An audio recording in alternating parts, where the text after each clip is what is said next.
This is the Esquigualasto Formation 232 million years ago. In this poroid, animals had been rising after Great Permian extinction.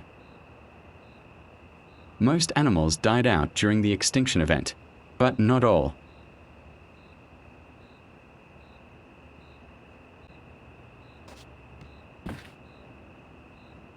This reptile emerging from its hiding place is Hyperodepeton, or rather, the species Hyperodepeton huxley, the largest of its kind.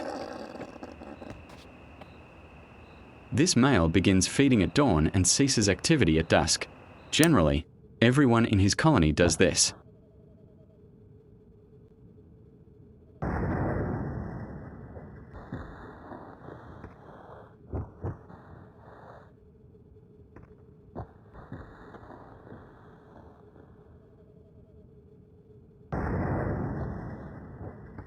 Behaving like a groundhog, he's on the lookout for danger. There's no threat at the moment.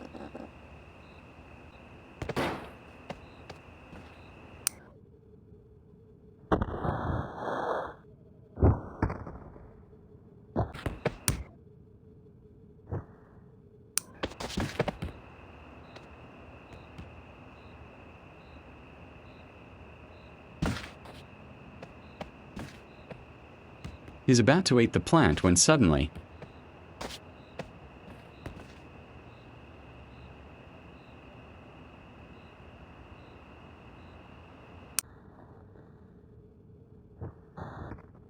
another Hyperodepeton huxley jumps out of the bush.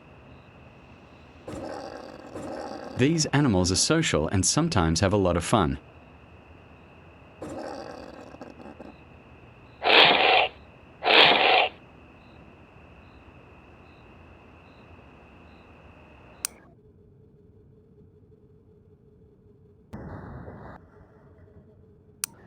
The Hyperodepetons see another friend.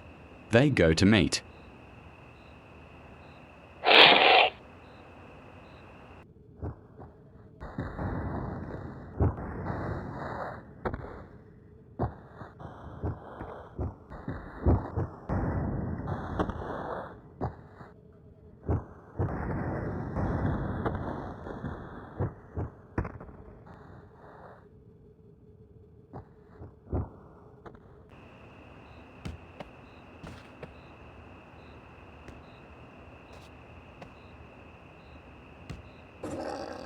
This isn't just their territory, it's a colony.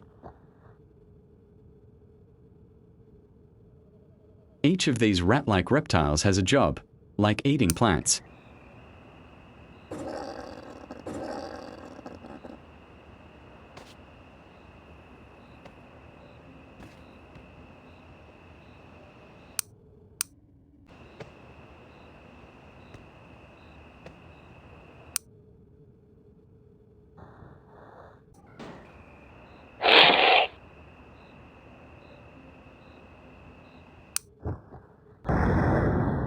Or jumping out of the bushes.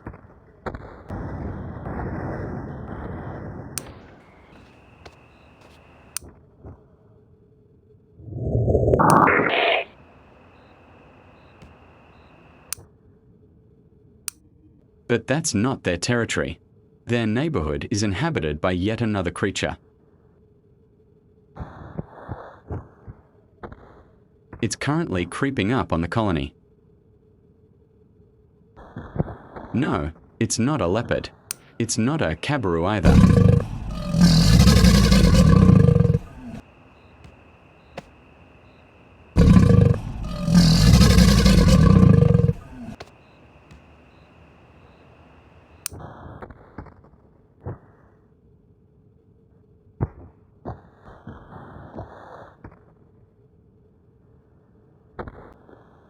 This reptile belongs to the Rawasuchans.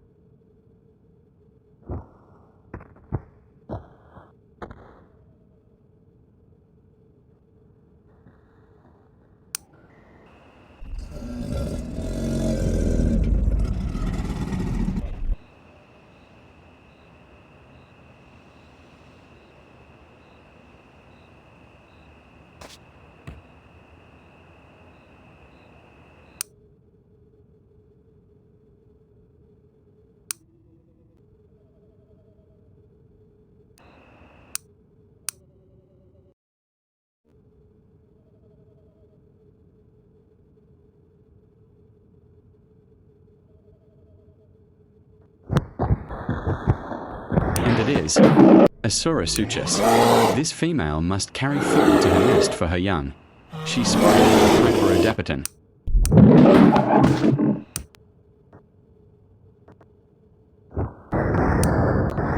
Seeing an approaching predator, the Hyperodepeton alerts the rest of the herd. But it doesn't have time, as it's the prey. In a panic, it tries to escape the predator, but Death had other plans. Finally, he is grabbed by the neck and dragged to the hideout.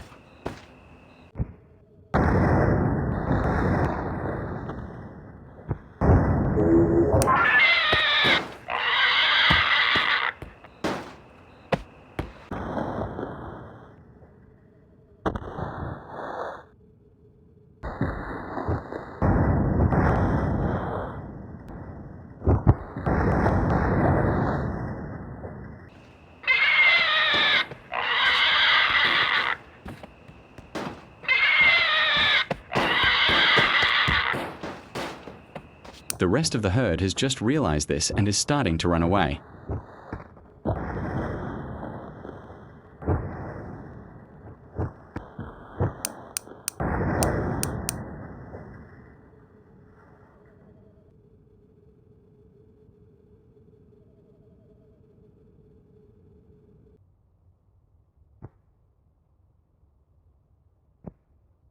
These carcasses, which belong to the Ankylosaurus, are eaten by the Eoraptor.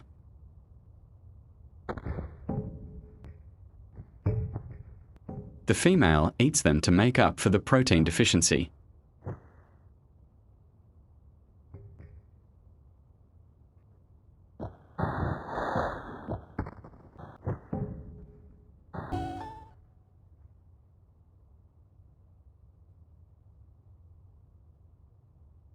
Eoraptor was an ancestor of dinosaurs, as suggested by its pelvis and characteristics of its descendants. Eoraptors communicated using rapid snapping of their jaws.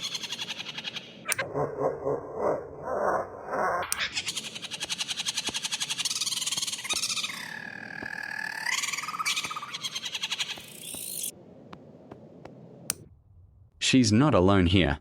Her partner and another Eoraptor are there.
For unknown reasons, the Eoraptors began to flee.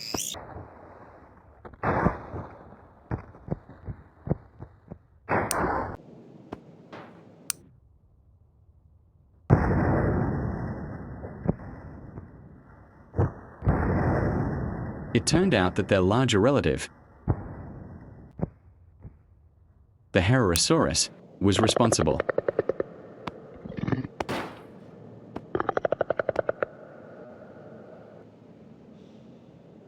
This male had stolen their carcass. Like them, it also ate nothing.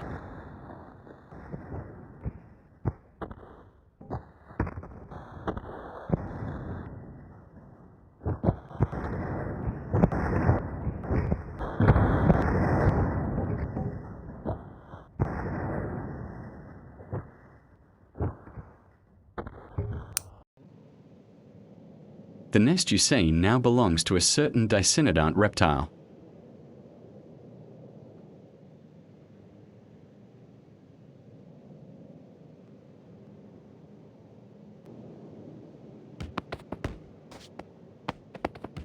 No, it's not Lystrosaurus. It's Esquigualastia, the second largest dicynodont.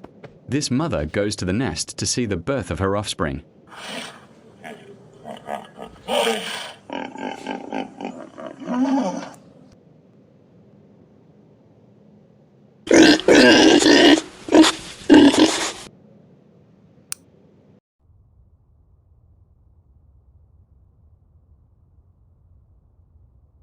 The time is approaching. And here's our little Esquigualastia.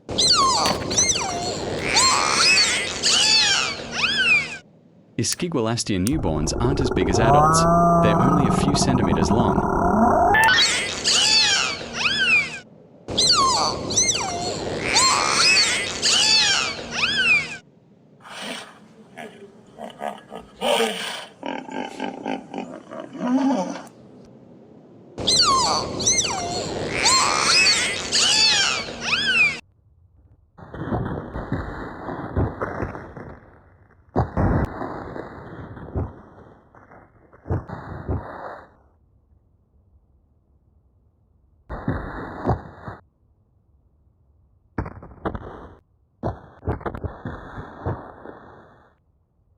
But the mother and her child are not alone. This is a herd of Esquigualastia. Each such herd consists of several individuals and several Esquigualastia babies. Each one does something different.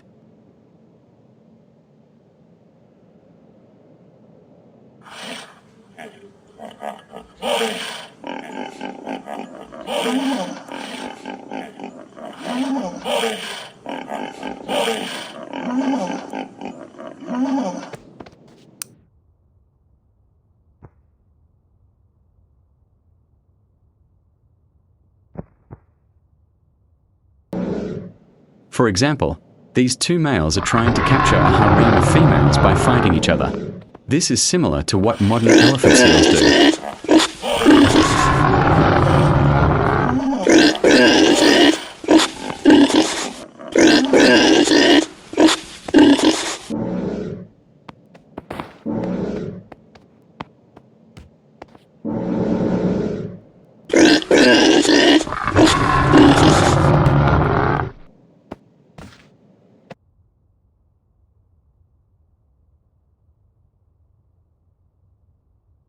But the little ones have their own activities too.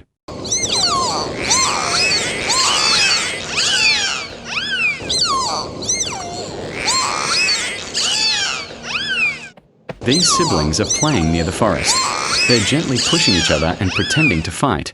They're just trying to knock each other over.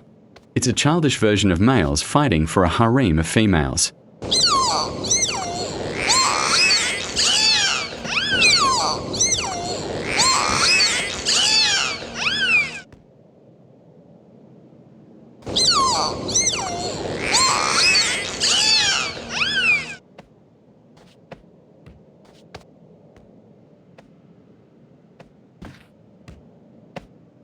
But the baby Esquigualastias don't know that someone is watching them.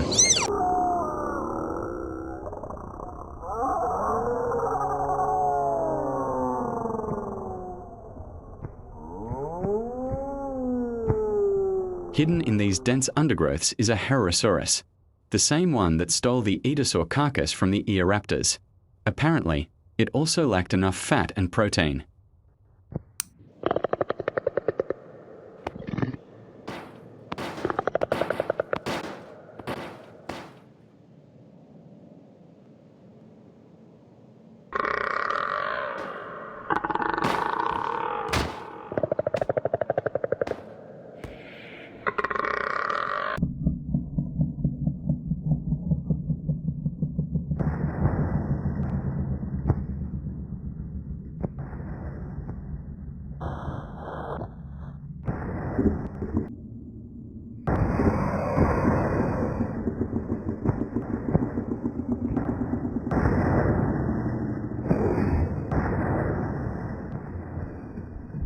For this reptile, the baby Esquigualastia is a ball of fat and protein.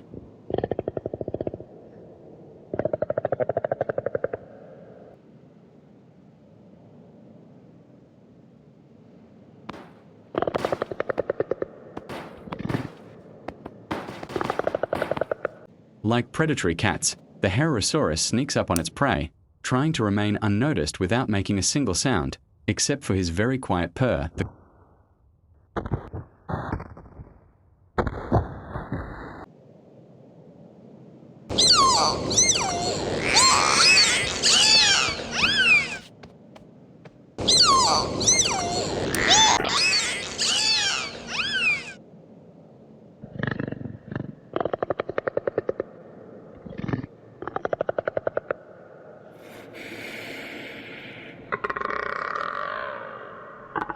Clock strikes.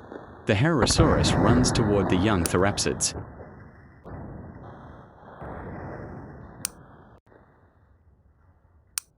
They flee in panic.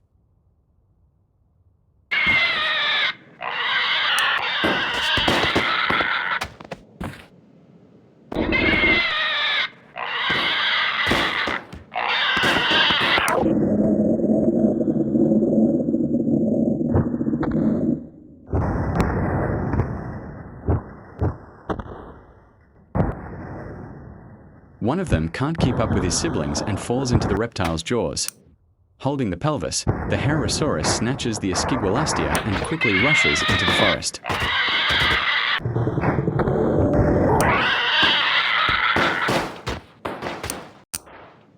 The Esquigualastia's mother, hearing the sound of her offspring, gives chase to the Heterosaurus.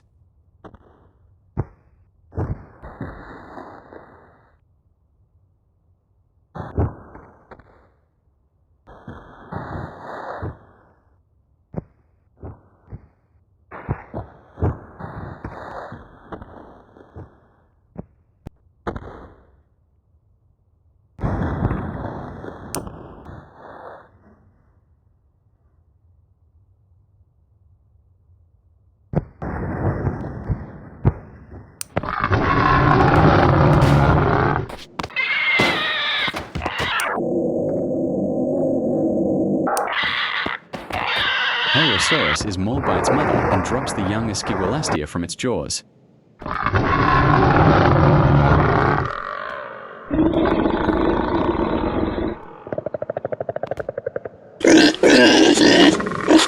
The fight begins. The young Esquigualastia flees the battlefield, and the female Esquigualastia fights the Heterosaurus.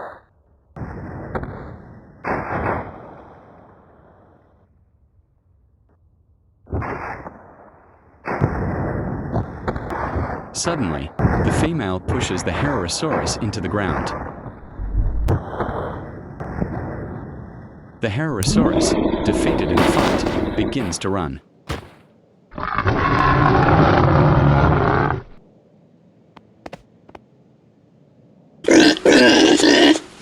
Meanwhile, the mother Esquigualastia runs back to her cubs.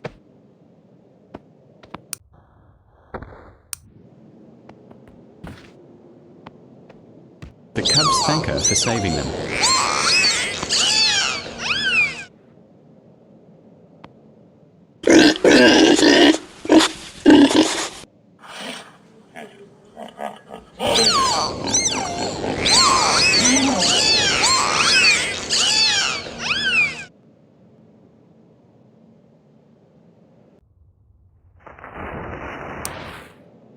But this pace is interrupted by a flood.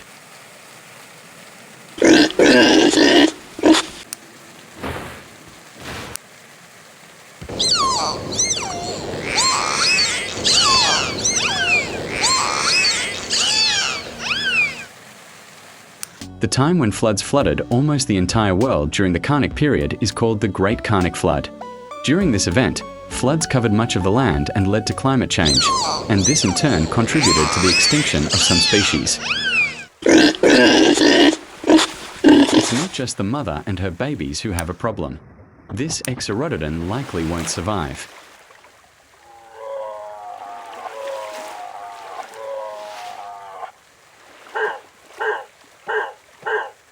Worse still, besides flooding, there are other dangers, such as phytosaurs.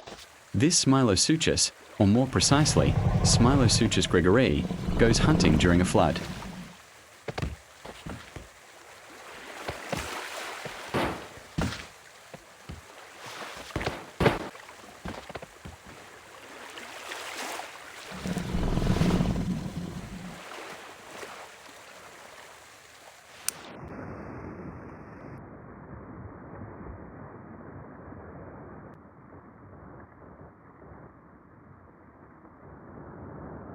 Its first victim was Panphagia, the ancestor of the majestic sauropods.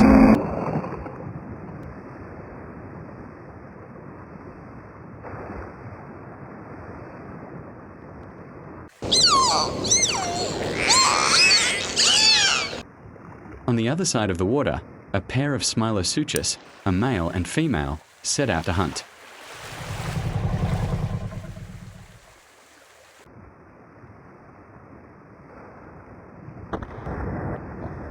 Their target is a family of Esquigualastia trapped on the shore.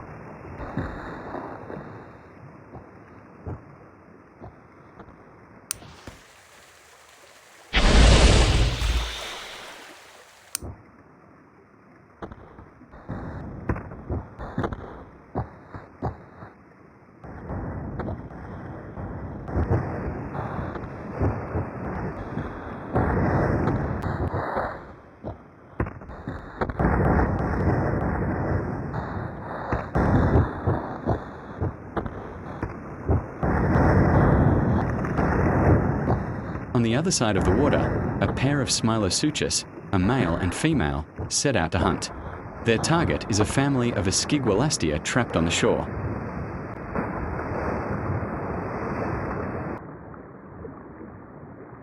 The phytosaurs begin to swim toward the family. This will be a nightmare for the Esquigualastia, especially the young.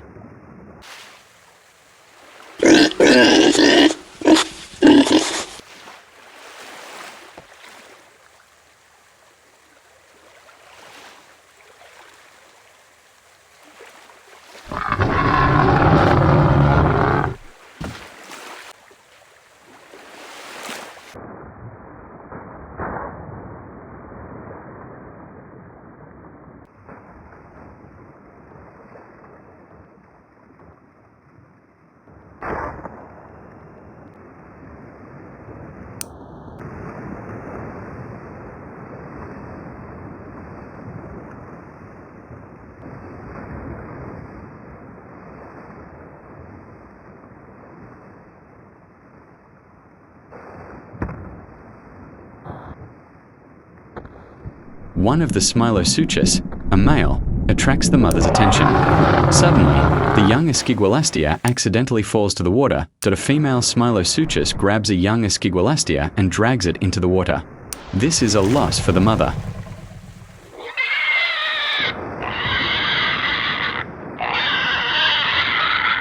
For now, the female Esquigualastia continues to try to drive the Smiloseuchus away and ultimately manages to drive it away.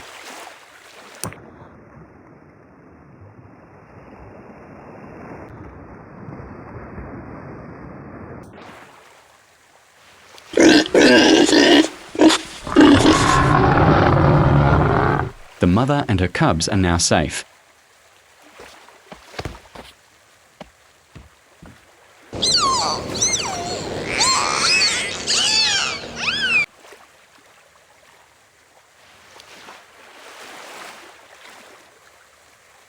The flood has passed.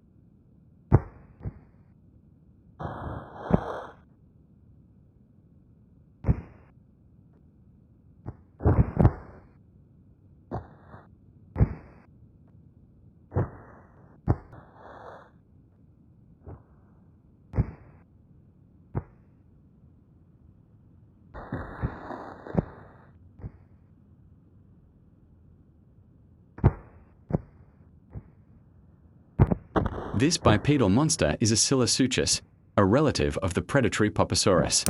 This several-ton squivosaurid fed on plants.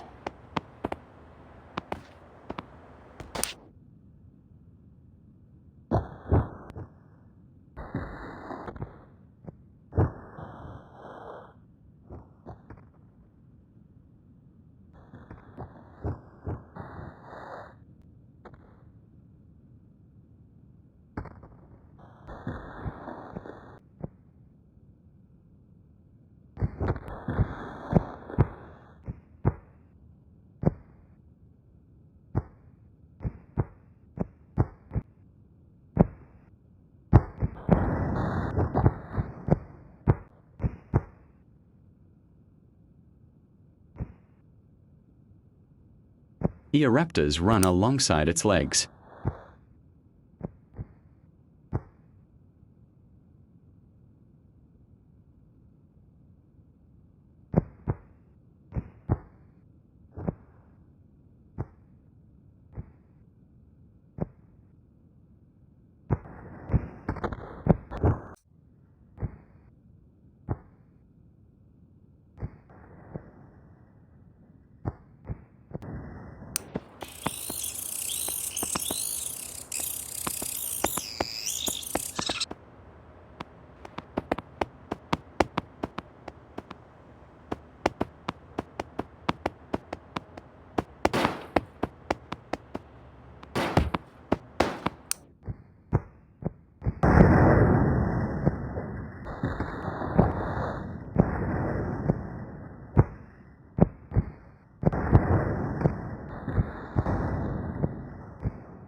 For now, the dinosaur ancestors will have to wait. But one day,